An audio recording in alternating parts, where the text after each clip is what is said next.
দেখবেন সব সময় তাড়া করে না, মাঝে মাঝে হঠাৎ হঠাৎ তাড়া করে। সব সময় তাড়া করলে বোঝা যেত এটা কুকুরদের স্বভাব, কিন্তু মাঝে মাঝে তাড়া করাটাই রহস্য।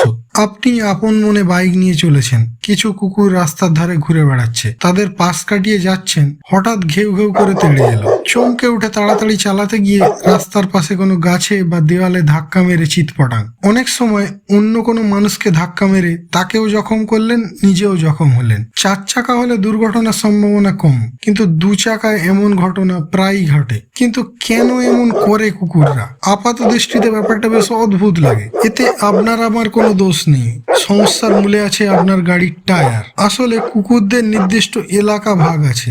এক এলাকার কুকুর অন্য এলাকায় যেতে পারে না, গেলে তাড়া খেয়ে কামড় খেয়ে পালিয়ে আসে। এক জায়গার কুকুর অন্য এলাকার কুকুরদের সহ্য করে না, আর এই এলাকা কুকুর নির্দিষ্ট করে তাদের মূত্রের মাধ্যমে। এলাকার সীমানায় কুকুররা মূত্র ত্যাগ করে রাখে, এদের ঘ্রাণ শক্তি অসম্ভব প্রখর।